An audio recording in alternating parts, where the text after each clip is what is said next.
El saber, la enseñanza y el conocimiento pleno. Muchas veces la cultura académica ha quedado sepultada en la llamada subcultura burocrática. La industria cultural privada en todo el convivir universitario es cada vez más transculturizadora y globalizante. En los años 60 y 70, los académicos tenían opinión sobre casi todo lo que ocurría en el mundo. Luego se fueron replegando en cargos burocráticos, en parcelas de investigación, en sus clases, y dejaron la cosa pública en manos y sobre todo en boca de políticos que reivindicaron su potencial de ser los únicos profesionales de la palabra con derecho a dar versiones y visiones del país. Se separó artificial e intencionadamente la llamada educación culta de la educación popular. Se obvió la formación de profesionales que entienden y comparten el proyecto de país que se quiere lograr.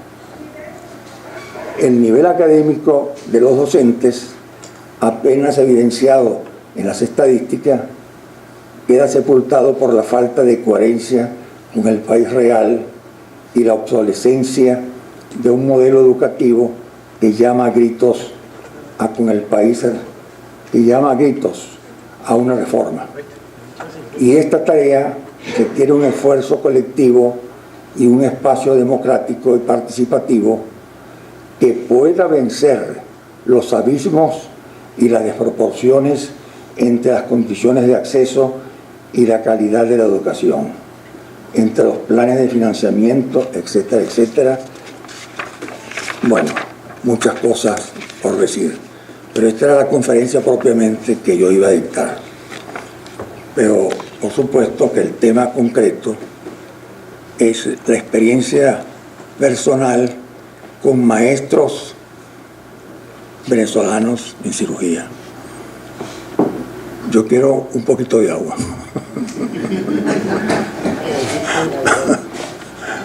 Bueno. ¿Ah? ¿A dónde? Vilma. No, ahí está una bodeguita. Sí, sí. Sí, pero eso es otro feo.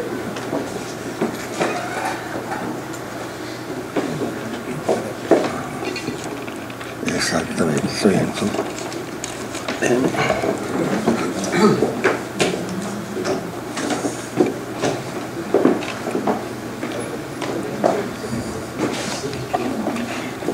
He leído muchísimo en estos días, en estas 2 semanas, al profesor Archila y al doctor Francisco Plaza Izquierdo y muchos otros autores venezolanos. Yo me contento muchísimo y me gusta muchísimo leer toda esta historia venezolana. Llegué a la conclusión que hay varias etapas en lo que se ha llamado el renacimiento de la medicina venezolana, de la cirugía venezolana, que comienza con Lorenzo Campi y Ballester a fines del siglo XVIII, que fue la etapa o la influencia española. Pasó luego en la independencia con José Gregorio, con el doctor Vargas en 1827, cuando fue rector, que fue la etapa inglesa, y después de 1855 hasta 1945 fue la etapa francesa. Estas son etapas importantes que hay que considerar.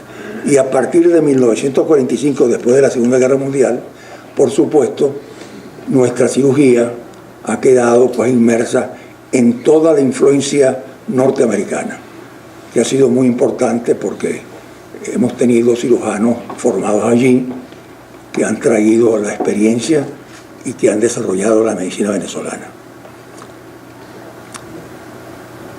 Cuando yo regresé de Europa, porque la historia comienza en 1952, cuando hubo una huelga contra Pérez Jiménez, y yo participé en esa huelga, y nos botaron de Venezuela. no tanto nos votaron, sino que tuvimos que salir de Venezuela. Unos se fueron a Uruguay, otros se fueron a Zulia, otros se fueron a España, otros se fueron a varias partes. Yo me fui para Madrid, permanecí 2 años y medio en Madrid. Tuve la suerte de trabajar en un comienzo con el doctor Gregorio Marañón para preparar una tesis de grado llamado Síndromes Pluriglandulares, que no se pudo terminar por la sencilla razón que yo me había inscrito en un curso especial que se dictaba en París. Esto, de luego, dentro de un concepto un poco de aventura, porque uno no sabía realmente hacia dónde iba, pero yo iba. Cuando me dijeron curso en París sobre cirugía, yo me anoté en el Instituto de Cultura Hispánica y me fui para París. Pero esos años, ese año que estuve con el profesor Gregorio Marañón, yo aprendí muchísimo, porque con el profesor Gregorio Marañón nos sirvió como un padre para nosotros, y estuve en contacto pues con su servicio de endocrinología y pude pues darme cuenta pues del valor histórico, académico, cultural de esta gran personalidad que se llama el doctor Gregorio Marañón. En París llegué prácticamente sin saber qué hacer, hasta que por fin contactamos nosotros con la Facultad de Medicina. Mi francés era muy malo, tenía un curso en Madrid de francés, y cuando llegué a París tenía la absoluta convicción que no sabía hablar francés. Entonces me inicié pues primero por aprender a francés, dar el idioma francés. Entonces poco a poco comencé a unas clases muy teóricas y permanecí un tiempo, casi año y medio en París, y regresamos a Venezuela. En Venezuela tuve la oportunidad de contactar con el doctor Jorge Dao, que trabaja en el puesto Socorro de Sala, en la esquina de Sala, y ahí entré como interno para aprender verdaderamente cirugía, porque el hospital de Sala, un hospital de emergencia, el único que había en Caracas, y ahí había de todo, ¿no? Y entonces bueno, tuve año y medio en el hospital de Sala, y cuando hice mi reválida, el doctor Alejandro Barón y Rivas me preguntó si estaba interesado en la residencia en el hospital Vargas. Yo le dije que sí. Fui al Vargas y justamente me encontré nada más y nada menos una mañana a las 6:30 de la mañana con el doctor Domingo Luciani, que en aquel entonces decían que era un viejo muy fuerte, tenía apenas 70 años, que era un tipo de mucho carácter. Lo cierto es que como él comenzó a hablarme de París, y yo también, hicimos una gran amistad, y yo tenía que llevar al doctor Domingo Luciani todos los días a las 2:30 a su casa, que quedaba en la Florida, una casita llamada Quintanita, porque la esposa del doctor Luciani padecía de un problema deformante en la mano, un reumatismo deformante que requería pues muchos analgésicos, y para él era terrible pues aquella situación. Pero se mantuvo el doctor Domingo Luciani en su hospital hasta el último momento. Yo ayudé varias veces al doctor Luciani, operaciones como histerectomía, y la característica era que él hacía una histerectomía en menos de 1 hora, porque como no había problema de relajamiento muscular, entonces las operaciones él las hacía muy rápida, ¿no? Seccionando los ligamentos, llegaba hasta la vagina y extraía rápidamente la matriz. Bueno, con el doctor Luciani, esos paseos diarios que hacíamos, conversábamos de todo. Yo recuerdo una vez que hablamos del doctor José Gregorio Hernández.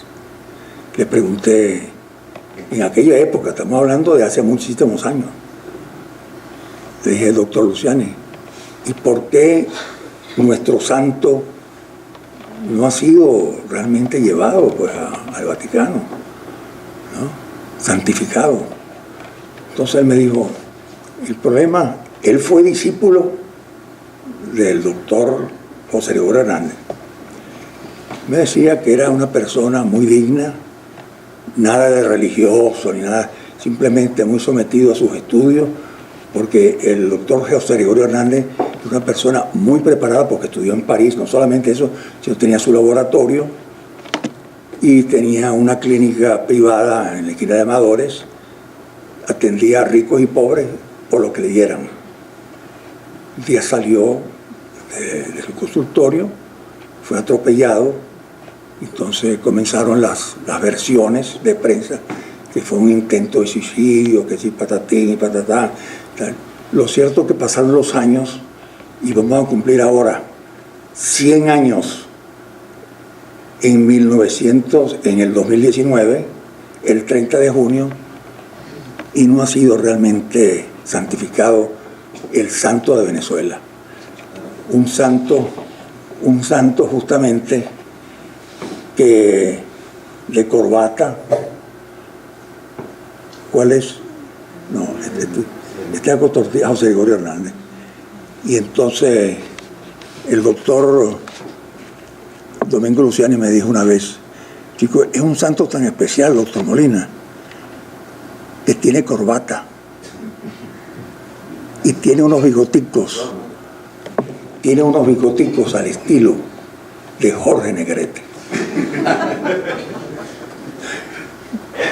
Y yo lo quise mucho a él porque era esta excelente persona y ojalá que los médicos conozcan su obra y su cosa.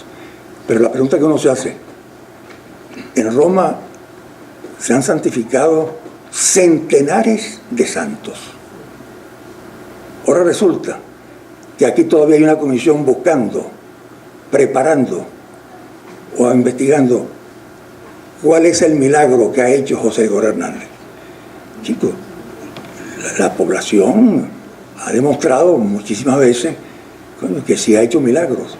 Ahora, ¿qué ser humano puede decir esto es milagroso y esto no es milagroso cuando es una concepción metafísica que solo Dios puede decir si es milagro o no es milagro, ¿no?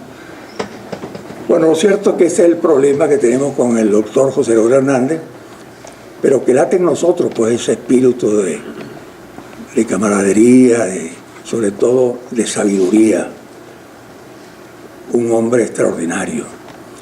Bueno, el doctor José Gregorio Hernández sigue todavía pendiente de su santificación porque se cumple 100 años de la muerte, el 30 de junio de 1917.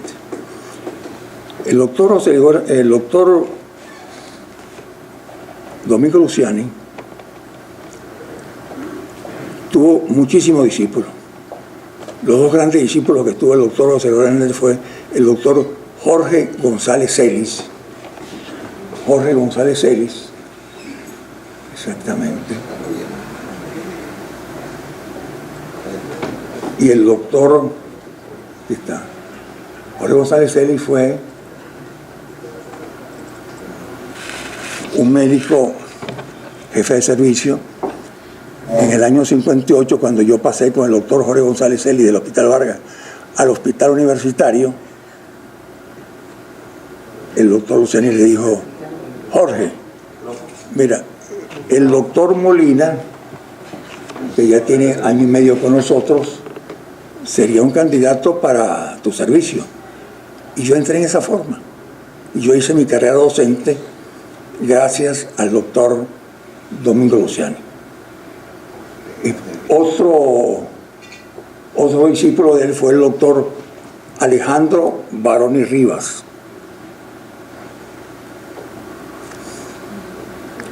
Un médico merideño que estudió en... Está el doctor... Esta es la primera operación de... El doctor... Ajá, muy bueno. La primera intervención... Yo no distingo esto pero sé lo que dice ahí. Sí. Dice allí la primera intervención realizada en el Hospital Universitario de Caracas en 1956 por el doctor Domingo Luciani, Baroni, y creo que el otro ayudante era el doctor Augusto Díez, que está aquí, el doctor Díez. Estos fueron personalidades que yo conocí muchísimo y que me ayudaron muchísimo en mi formación. El doctor Augusto Díez es un excelente cirujano.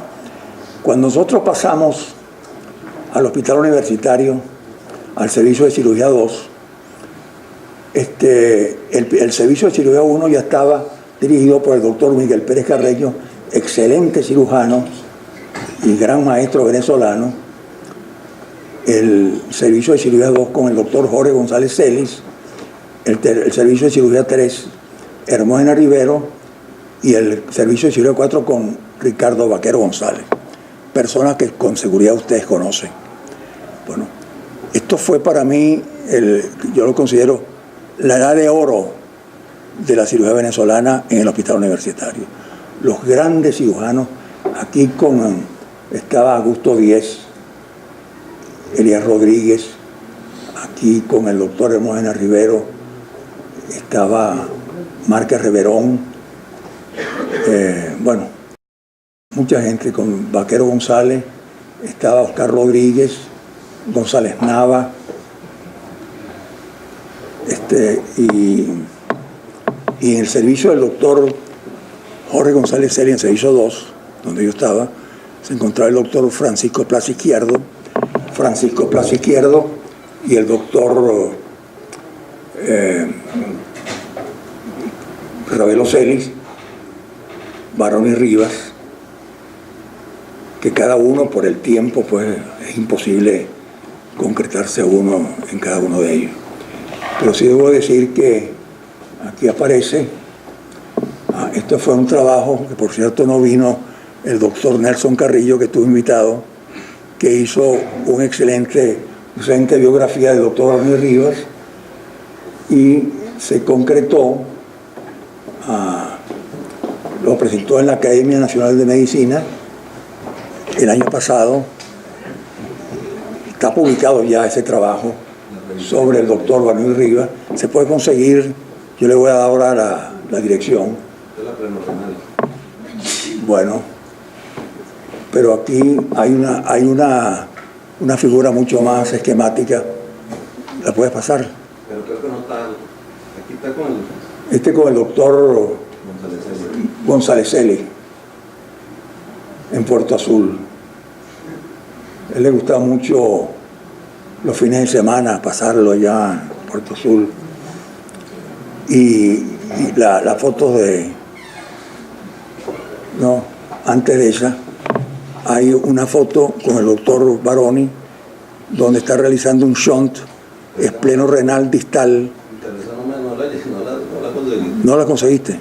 Que esta sería la operación, sí, pero no, creo que no estaba. No, bueno, pero no es realmente. Sí. Porque el shunt espleno-renal que hacíamos con el doctor Baroni y con el doctor Nelson Carrillo consistía en la anastomosis espleno-renal. La parte, lo que pasa es que esta se ve la cava,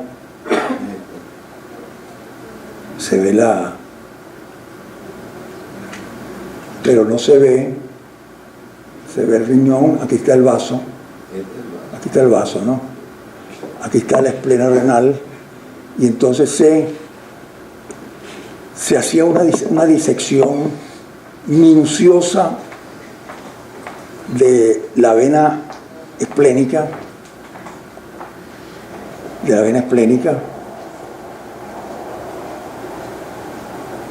Esto como se le acabó la batería, ¿no?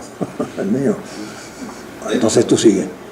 Entonces, en estas operaciones de espleno renal, algunos cirujanos decían que era imposible hacerla porque era un tejido muy friable en estos pacientes y que la sutura era muy difícil. Sin embargo, con el doctor Baroni, nosotros hicimos el estudio y llegamos a la conclusión que a nivel de la arteria de la vena esplénica que pasa por la parte inferior del páncreas. Hay muchas colaterales que llegan de 7 a 9 colaterales muy pequeñas, y el cirujano que no se da cuenta simplemente rompe las colaterales y se llena el campo operatorio. Y entonces el cirujano llega un momento que dice: esto es imposible, no se puede. El tiempo operatorio más importante era la disección y ligadura de las 9 colaterales de la vena esplénica. La vena esplénica, para lograrla bajar hasta la vena renal. Entonces, ese aspecto fue muy importante, y el doctor Baroni logró con el tiempo operar alrededor de unas 40 operaciones de hipertensión portal. Muchos cirujanos competentísimos dijeron que no se podía porque había muchos problemas de vena friable, pero no era realmente el problema friable. Eso quería yo decirle a la próxima entonces. Bueno, con el doctor Plaza Izquierdo, esto fue en Berlín, estuvimos nosotros en el hospital Charité de Berlín, donde se hacían trasplantes hepáticos. Aquí estuvo un cirujano alemán, y bueno, yo logré casi arrancarle a la esposa del doctor Plaza Izquierdo, a Flor, porque decía que no, que era un viaje muy largo, la edad del doctor Plaza Izquierdo de 72 años y tal. Lo cierto es que Plaza Izquierdo se animó, permanecimos 14 días en Alemania, recorrimos casi toda la parte de Alemania, pero sobre todo contactamos con médicos de varios países, especialmente alemanes, para la parte de trasplantes hepáticos. La próxima. Bueno, aquí se está ya mezclando la cosa. El doctor Baroni en San Cristóbal en 1973. El doctor Baroni en todos los congresos de cirugía estaba ahí presente, con su trabajo, presentaba su trabajo. Próxima. Aquí hay una foto del doctor que dice: a mi excelente amigo y colega doctor Alejandro Barber. Porque efectivamente el doctor Domingo Luciani hizo muchísimo al doctor Baroni, y el doctor estaba pendiente de él, ¿no? Porque el doctor Domingo Luciani estuvo muy solo, y desde el punto de vista financiero ganaba muy poco él. Había que ayudar al doctor Domingo Luciani. Ni el gobierno ni ninguna se entregaba. Eran los amigos y discípulos del doctor Domingo Luciani quienes se encargaban de ayudarlo un poco, ¿no? Bueno, ¿el otro cuál era? Bueno, ahí está ya de... ¿Cuánto tendría ya? 88 años, 89 años, ¿no? Sí, él muere de 93 años. Muere el doctor Domingo Luciani. Bueno, él se recogió pues en su casa, y la esposa murió, pero siempre firme, nunca se quejaba el doctor Domingo Luciani.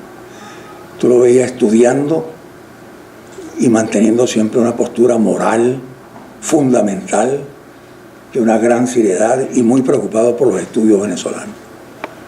La próxima. Ya no hay más. Ya no hay más. Y el tiempo prácticamente ya... Bueno, yo tenía muchas cosas que decir, pero yo quiero aprovechar... ¿Ah? ¿Quiere que siga? Bueno, yo quiero recordar aquí una cosa de médicos venezolanos.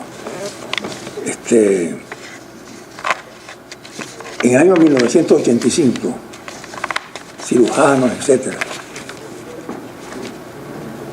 No, en el año 80, se constituyó una asociación de médicos internacionales para la prevención de la guerra nuclear.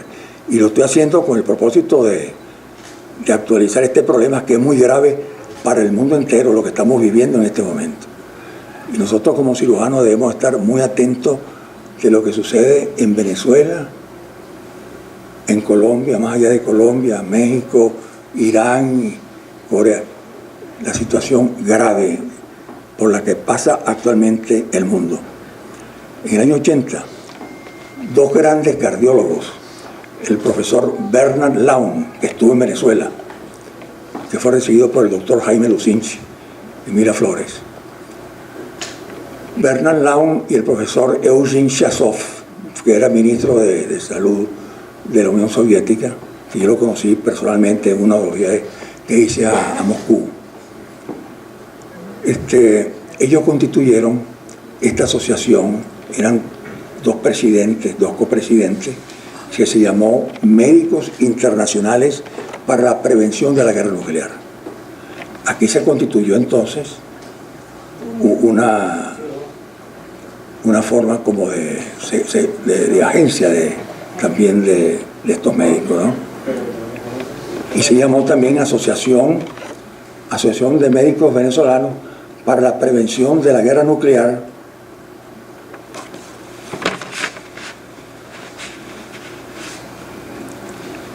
que estuvo integrada, vean ustedes la cantidad de médicos importante. Entonces, estamos hablando de los años 80, con aquella guerra de las galaxias que venían, que no venían y que nos iban a transformar todo.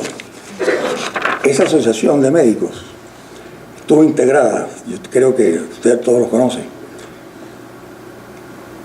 presidente doctor Gabriel Briceño Romero, un médico extraordinario. De la vicepresidenta estaba el doctor Francisco de Venanzi, el doctor Jacinto Convid, recientemente fallecido, Ángela Cruz de Quintero, que era presidente de la Federación Médica, Julio de Armas, académico, Amadeo Leiva, Francisco Plaza Izquierdo, Carlos Gil García, que era presidente del Colegio Médico de Caracas, y Pedro Rincón Gutiérrez. Y una secretaría general integrada por el suscrito, el doctor Carlos Arocha Luna, el doctor Eduardo Col García, Humberto García Barrios, Federico Gómez Sandoval, Tulio Villalobos, Graciela Torres, Enrique Pimentel Malaucena, Manuel María Lander, Emilio Cañizales Guedes, José Rafael Felice, Amadeo Avellaneda y como presidente honorario Marcel Roche. En 1985 se concedió a esta asociación internacional el Premio Nobel de la Paz, que fue festejado en el Colegio Médico y por supuesto en aquel entonces, bueno, todos estamos muy contentos con esta participación. Pero el tiempo pasó y se fue alejando y fue desapareciendo estas instituciones, que hoy más que nunca deberían estar presentes, porque la situación internacional para mí es extremadamente grave. Yo formé parte de la presidencia del Consejo Mundial de la Paz de los años 60, cuando estaba en Moscú, en el año 62, y bueno, conocí muchos países, participé en muchos congresos, y entonces llegué a la conclusión que era necesario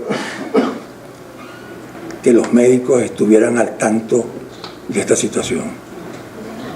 Teníamos un lema muy importante que decía, cuando damos conferencias, nosotros dimos conferencias en París, incluso hasta en Vietnam, cuando el célebre bombardeo de 1972 en Vietnam, yo estuve en Vietnam, pude presenciar pues la destrucción de un hospital moderno de 900 camas llamada Bach Mai. Eso quedó totalmente destruido, el hospital en Hanoi. Nosotros decíamos, teníamos una frase que caló mucho, que decía, el primero en disparar será el segundo en perecer, ¿no? Ahora, ustedes saben muy bien que en este momento nos encontramos con un conflicto importante entre Corea del Norte y Estados Unidos. ¿Quién tiene razón? aquí no la tiene. Lo importante es que además de eso hay una política terrorista en el mundo y no sabemos cuándo estos terroristas pudieran apoderarse de bombas atómicas que pudieran justamente crear el conflicto mundial, que es definitivo, ¿no?, para producir un invierno nuclear. Un estallido de una bomba de estas implica, figura de tú, en 1945 ocurrió algo interesante.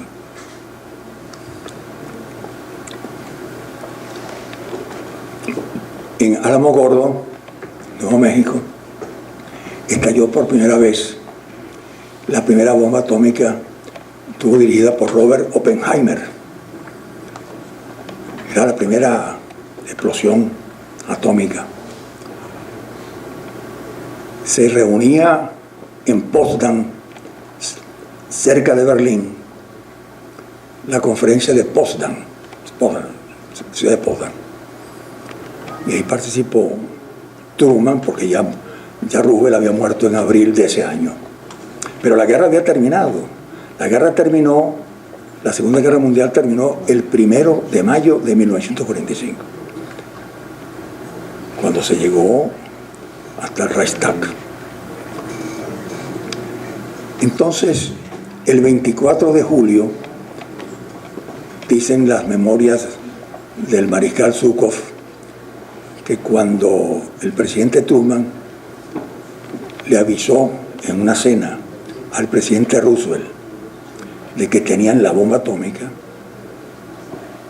parece que Stalin era un tipo muy zamarro, no le dio importancia a lo que le dijo Truman de la bomba. Pero ya los rusos sabían que había justamente un estallido de una bomba atómica. Cuenta el mariscal Zhukov que cuando subían las escaleras para su habitación, para ir a la habitación de los soviéticos, Stalin le dijo: mariscal, viaje usted ahora mismo, en la mañana, a Moscú para iniciar o reiniciar los planes de construcción de una bomba atómica. Entonces, la carrera armamentista atómica comienza prácticamente en esa época, ¿no? Porque los rusos se daban cuenta de que estaban en situación minusválida, ¿no? Y se inicia entonces la gran carrera armamentista mundial, que afortunadamente hasta ahora, a los pocos meses, a los pocos días de esa información de Truman, el 6 de agosto de 1945 se lanza la primera bomba, ¿no?, Little Boy, en Hiroshima, y 3 días después en Nagasaki, que era Fat Man, 3 bombas en total. Hasta ahora no ha habido más bombas atómicas, pero eran bombas de 20.000 toneladas de TNT, y ahora tenemos tanto Rusia como Estados Unidos, Gran Bretaña y Francia, China, tienen bombas equivalentes a 1 millón de toneladas de TNT. De manera que es imposible imaginarse pues lo que significa eso.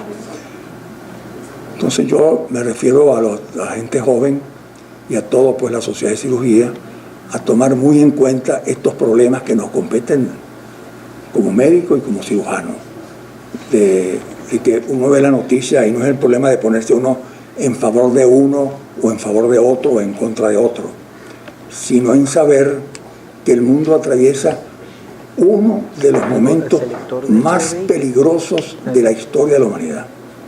Es indudable. Es terrible cuando uno comienza a buscar informaciones, uno se da cuenta de que, en fin, estamos a punto de un conflicto nuclear y ahí no vale absolutamente nada. Yo había notado aquí lo que produce, por ejemplo, una bomba atómica. La energía liberada de una bomba se resume que solamente la onda de choque produce un 50% de la totalidad.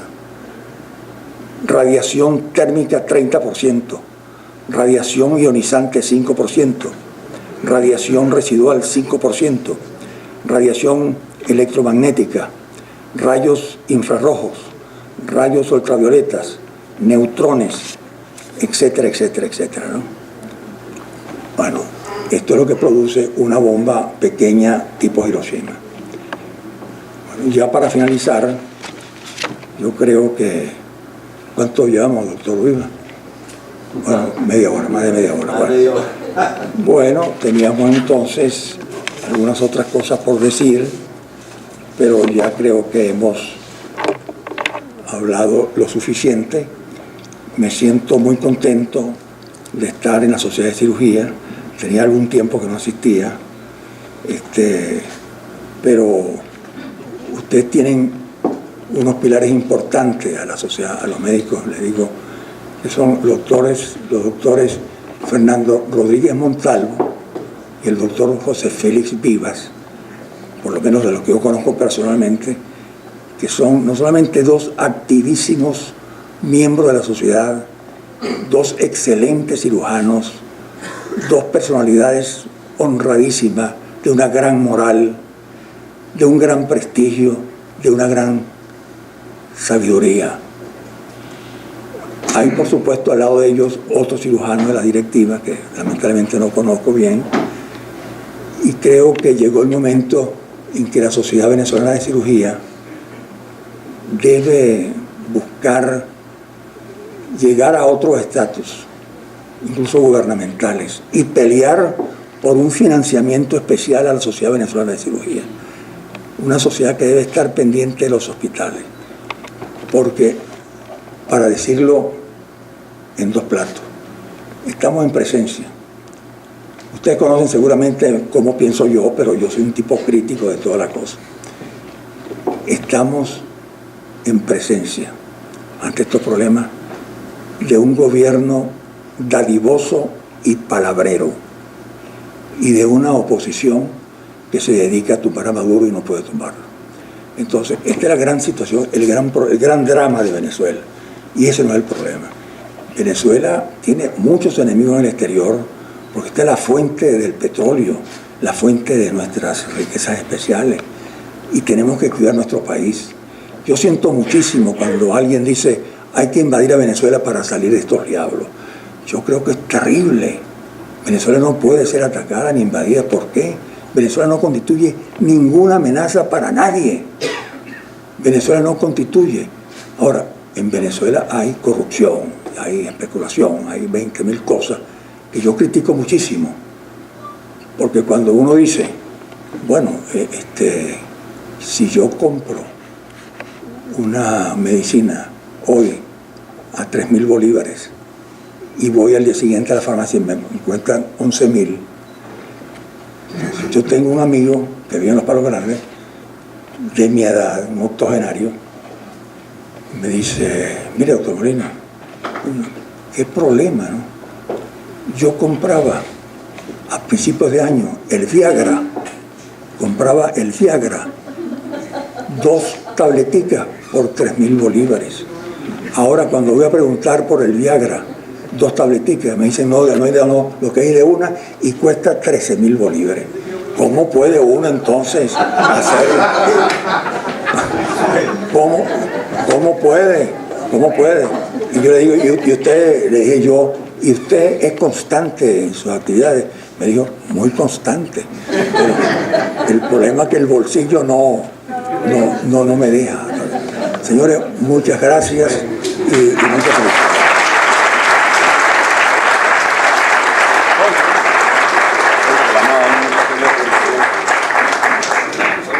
Doctor Molina. Un humilde reconocimiento.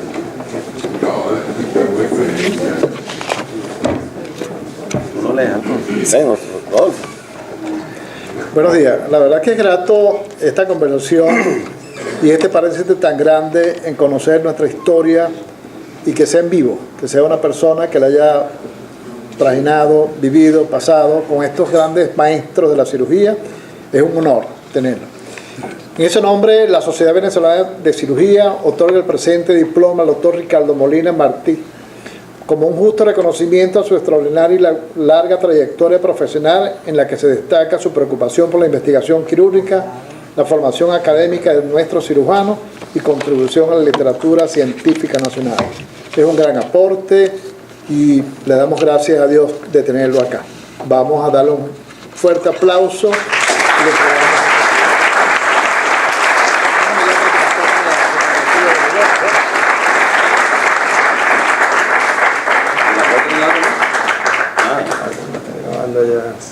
Bueno, muchas gracias. Bueno, muchas gracias. Dios lo bendiga, doctor, y que tenga esa fluidez todavía y esa mentalidad para seguir cumpliendo nosotros de esta Bueno, formación. desde ahora consideren ustedes pues, un activo militante de la sociedad civil. Bueno, Sí, sí. gracias.